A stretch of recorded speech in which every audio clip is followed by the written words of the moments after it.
In the opening seconds, the screen goes black, and before the viewer can breathe, a voice cuts through like a blade. They said no slave could kill a white man and get away with it. Yet one murdered over 200 and was never caught. The imagery flickers: river water, moonlit marshes, bodies drifting like discarded secrets, and the soft echo of chains underwater. You tell the viewer a truth they were never meant to hear: that American history has ghosts that were never written into textbooks, ghosts with names erased but deeds whispered across generations of men who saw corruption and chose not to bow to it. And then comes the most disturbing part. Hundreds of enslaved people knew who he was, and not one ever said his name. Not out of fear, out of loyalty, out of revelation, out of war. This is not a story taught in schools. This is a history buried beneath 200 years of silence, court records sealed in vaults, and newspapers that printed everything except the one detail that mattered. That black vengeance once walked the marshes of Georgia like a reaper made of flesh, memory, and unbroken will. That tonight, you are going to meet him. By the time the newspapers tried to quiet the rumors, the killing fields of the Georgia-Carolina Lowcountry had already become something else, an unspoken territory where the rules of the slave system no longer applied. Men who had whipped, branded, sold, and killed without consequence suddenly found themselves staring into the darkness at night, wondering if something in that darkness was staring back. People spoke in hushed tones, not just because of fear, but because no one wanted to be the fool who said out loud what everyone already knew. Someone had cracked the psychological code of bondage itself. Someone had made the masters afraid. And that is where the true power of this story begins. Not with a drowning overseer or a missing slave catcher, but with a single enslaved man realizing that the system that imprisoned him had weaknesses. That fear was a weapon. That invisibility wasn't a curse. It was camouflage. While plantation owners sat on porches sipping bourbon and congratulating themselves on being the civilized class, one pair of eyes in the shadows saw every blind spot they couldn't imagine a slave would ever notice. The overseers believed Samuel was silent because he was broken. They had no idea silence was a blade he was sharpening. They said Samuel never raised his voice. He never argued, never fought, never even looked a white man in the eye longer than a second. To the plantation owners, he was the perfect slave, obedient, invisible, predictable. But the enslaved community knew better. They saw the way he watched everything, the way keys were rotated between overseers, which rifles weren't cleaned, which guards drank themselves blind every night, which patrol routes were never changed. He noticed the cracks in the empire long before anyone realized the empire could even crack. And like all great warriors, he learned by observing his enemy. At night, when the cabins went dark and the fields hummed with insects instead of chains, Samuel did something no master ever imagined, he thought about patterns, schedules, weaknesses. How men who believed they ruled the world had no defense against someone they didn't believe was capable of strategy. While others prayed for freedom, Samuel planned for it. And the most chilling truth is that he never shared those plans with anyone. Not his mother. Not his closest friends. The less they knew, the safer they were. Because when his time came, the masters would torture entire families for answers, and Samuel refused to let anyone die for him. The first disappearance didn't even make the papers. An overseer named Harland simply failed to arrive for roll call one morning. The other white men assumed he'd gotten drunk and passed out in a ditch, as he often did. But by midday, search parties were in the woods, and by evening, they found what was left of him: a shoe, a torn belt, and blood soaking the grass in a wide circle. No animal tracks, no struggle, just the unmistakable signature of someone who attacked with speed, precision, and terrifying silence. Plantation owners whispered among themselves, unwilling to confront the possibility that one of their property had turned predator. The slaves, however, said nothing, not because they didn't know, but because every single one of them recognized the pattern. They knew Harland had beaten Samuel's brother nearly to death 3 weeks earlier. They knew Samuel had stayed by his brother's bedside in total silence, a silence so unnervingly focused that the others avoided even meeting his eyes. And when Harland vanished, Samuel never smiled, bragged, or hinted at anything. He went to work the next morning like nothing had happened. That was the moment the enslaved realized something profound. Samuel wasn't reacting. He was executing a plan that had been unfolding for years. In the days that followed, the Chamberlain plantation slipped deeper into something that no preacher, no doctor, and no sheriff could understand. The air itself felt wrong, as if the soil had begun to listen. Workers whispered that when they walked at night, the ground behind them shifted. Not footsteps, but something crawling just below the surface. The few who dared to speak out said they could feel vibrations beneath the dirt, like machines turning, gears grinding, something ancient waking below Tennessee, long before men ever claimed the land. Some thought it was just exhaustion, fear, or superstition, but others swore it was the restless dead digging upward. And yet, the Chamberlain family never flinched. They hosted dinners, laughed with guests, collected profit, and pretended everything was normal. But they were lying, not to others, but to themselves. Because every morning, the workers noticed new patches of earth that had been disturbed in the night, like something had pushed from below and then stopped inches from breaking through. The overseer warned them not to speak of it. "This land has always moved," he said. But the workers knew he was scared. No normal land moves. Soil doesn't breathe. Graves don't shift unless something inside wants out. Rumors spread that by the second week of October, the Chamberlain children began acting strangely. Not screaming, not panicking, something worse, calm, detached. Their tutors said they stared for hours at the window as if watching someone walk across the fields, someone only they could see. One of the chambermaids swore she heard young Abigail Chamberlain speaking in the pantry late at night, whispering to someone in the dark. When asked who she was talking to, the girl smiled and said, "Are the ones who were here before us." She was 8 years old, and that smile didn't look like a child's. The next morning, the governess found little Abigail's drawings, dozens of them, scratched in charcoal across parchment, and ripped pages of hymn books. Not angels, not farm animals, not childish scribbles. Bodies underground, bodies stacked like stone. Bodies without eyes, and beneath them words written in a hand far too perfect for a child. "Do not disturb what keeps the world in balance." Some wanted to send the children away, but the Chamberlains refused. This was their land, their legacy, their problem to control. They could not show weakness to the town or to the workers, but the workers already knew. The land was no longer theirs. It was waking up. By the third week, nighttime on the plantation became a different world entirely. Workers stopped walking alone after sunset. Lamps were kept burning until dawn, yet the darkness still felt heavier than light could reach. People reported hearing shovels scraping, not from the barns or fields, but from underground. Slow, methodical, like someone digging upward with patience older than the county itself. A freedman named Isaac, known for his silence and unshakable calm, finally spoke out. He told the others that the same sounds had been heard 5 years earlier during construction of the cotton gin, just before 3 men vanished without explanation. No grave, no search, just gone, written off as deserters.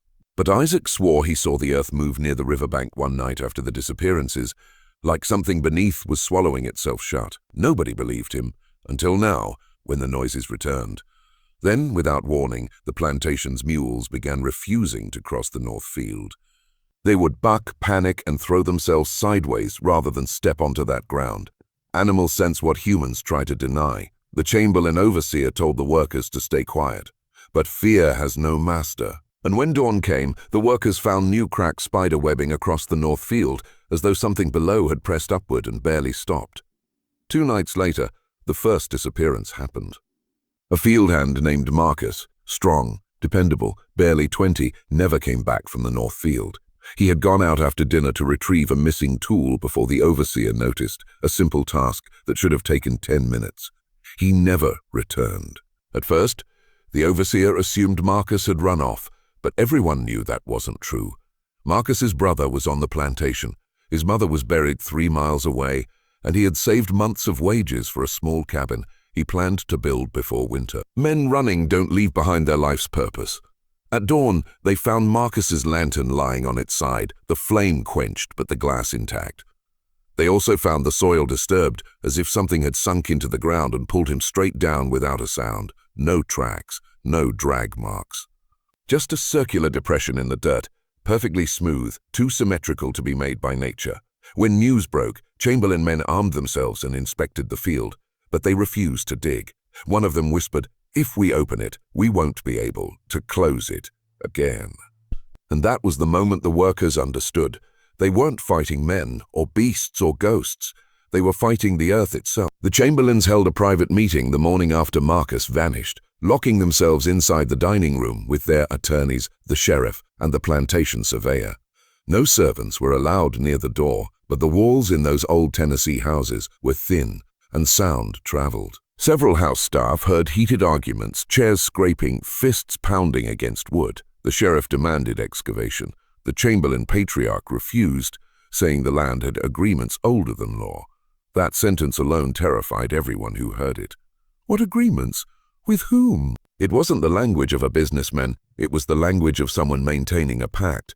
When the doors finally opened, the Chamberlains emerged calm, composed, masks of aristocratic control. The sheriff rode away pale and silent. By noon, word spread that no official search would be launched. The disappearance was to be documented as a voluntary absence, but the workers saw the sheriff's hands trembling as he put his hat on. The man was scared. In the following hours, the ground near the north field shifted again, subtle, like breath pushing upward beneath cloth. The overseer ordered workers back into the fields anyway, branding fear as laziness. But fear wasn't the enemy, it was the warning. And the land was not done. That night, storms rolled over the plantation, the kind that shake windows and rattle lamps in their holders. Thunder cracked across the sky, but beneath it, people swore they heard something else, something rhythmic, like pounding or knocking from underground. Some said it was rain hitting hollow earth. Others said it sounded like fists. Around midnight, lightning struck the north field, illuminating something no one could explain.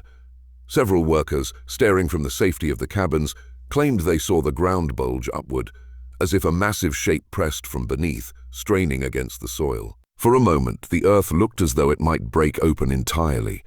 Then lightning flashed again and the shape vanished, sinking back down as if whatever was pushing didn't yet have the strength to rise. Children cried through the night, not from the storm but from what they heard between the thunderclaps, whispering, like voices under floorboards trying to speak through dirt. No one slept. At sunrise, the storm had passed, but the north field was changed, not destroyed, worse. Quiet, too still. Birds refused to land there, insects avoided it, even the wind seemed to slow when crossing over it. Something was growing beneath the surface, and it was waiting. By mid-morning, the Chamberlain men had gathered in the main hall, their faces pale and rigid. The plantation surveyor was called again, forced to pace the north field, measuring, probing, scratching his head. He reported nothing unusual, no sinkholes, no tunnels, no disturbance except the strange bulges and cracks the workers had described. But the men knew better. Something was hiding in plain sight in the soil itself. That evening, another worker disappeared, a young woman named Letty, assigned to the quarters near the river. She had been seen carrying laundry across the field, humming softly, when she simply vanished. No one heard a struggle. No one saw a figure approach, only the sound of the river gurgling lazily nearby. Some whispered that the earth had swallowed her whole. Fear became contagious. Workers refused to go near the north field after dark. Lanterns were carried constantly. Some men tried to dig, trying to expose whatever force lay beneath, but the soil resisted, compacted unnaturally beneath their shovels. It was as if the land itself had learned to protect its secret. By the time night fell, the plantation was a fortress of trembling humans, armed with sticks, lanterns, and desperation, while the earth waited silently, pressing down on every heartbeat. 3 nights later, the unthinkable happened. A group of men, emboldened by exhaustion and fury, ventured into the north field, together, lanterns swinging, shovels raised, ready to unearth whatever force had been claiming lives.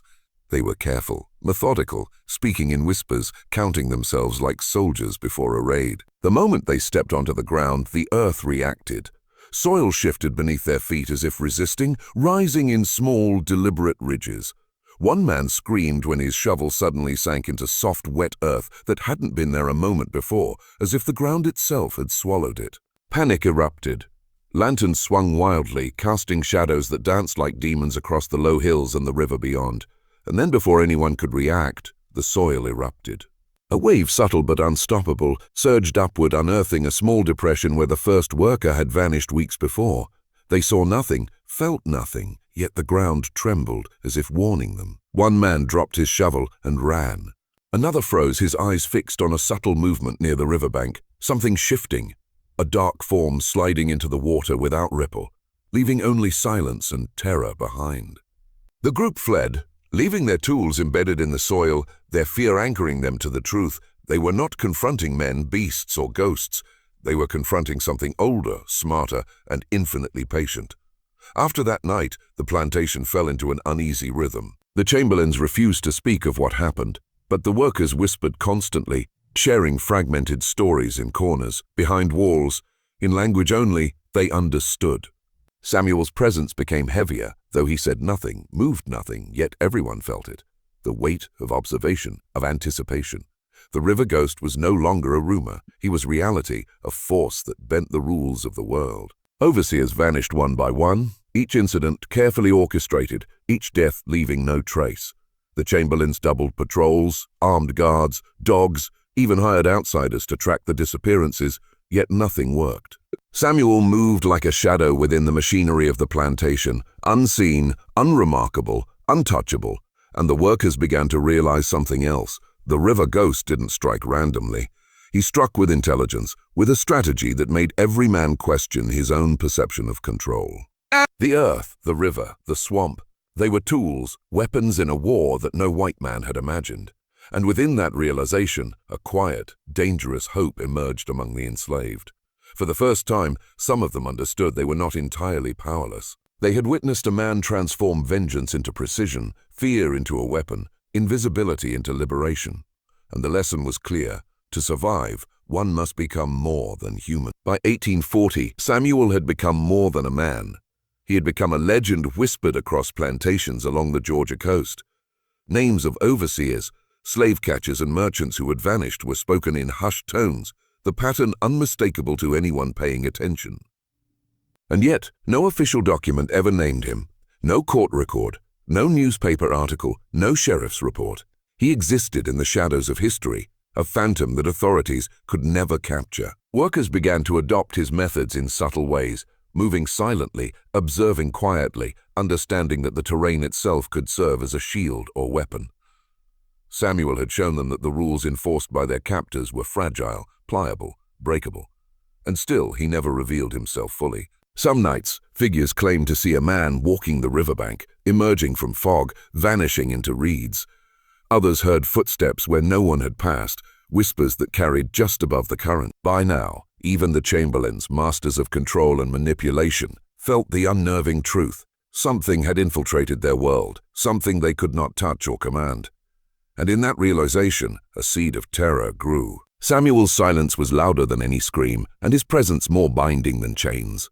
They had glimpsed the impossible. And the impossible had already begun to rewrite their reality. In 1842, the river ghost reached a terrifying mastery over his domain. Plantation owners began leaving letters to one another, encrypted warnings hidden within mundane correspondence, describing the pattern they dared not name aloud. Samuel's movements were impossible to track. He had become a force that turned water, earth, and shadow into allies. Every death carried the same signature, precise near water, leaving no evidence, no motive visible to those who claimed power. Yet the enslaved recognized the rhythm immediately, the silent code of vengeance Samuel had written into the land itself. By now, whispers carried across counties. The river ghost watches, the river ghost waits. And here, listen closely, this is where the story demands action from those who hear it. Repeat these words in the comments twice as a signal to anchor yourself to what you are about to understand. Water sees all, justice flows. Type it, feel it, internalize it, because you are no longer a passive observer. You are part of the narrative now, connected to a hidden truth that reshapes perception, a truth deliberately obscured by history. Samuel had proven that intelligence, patience, and an intimate knowledge of the world could outmatch brutality, wealth, and law. And the lesson is yours. Mastery comes not from fear, but from understanding the systems others believe unassailable. The river ghost disappeared from the historical record around 1850, yet his legend persisted, carried in the memories of those who had witnessed his work, whispered from one generation to the next. Plantation records ceased to mention him. Auction ledgers grew silent, and lawmen gave up the chase, frustrated by a man who moved like smoke through the South. But his impact remained tangible. Fields left untended, overseers reluctant to patrol alone. slaves who walked with a newfound understanding that the world was not entirely governed by chains and whips. Samuel Fieldhand had proven that a single mind, sharpened by observation, patience, and relentless determination, could challenge systems designed to dominate and destroy. And in that quiet, invisible rebellion, a deeper truth emerged, one that history rarely admits. Power belongs not to those who enslave, but to those who know the land, the people, and themselves. The river ghost was never caught, never named, never acknowledged by the authorities, yet his presence shaped the lives of hundreds. He was proof that resistance can be precise, patient, unstoppable. And now, as you sit here listening, you are connected to that impossible knowledge. The river ghost is not just a story of the past. He is a lesson etched into time, an invisible hand guiding understanding, and a challenge to every man who dares to see the world as it truly is.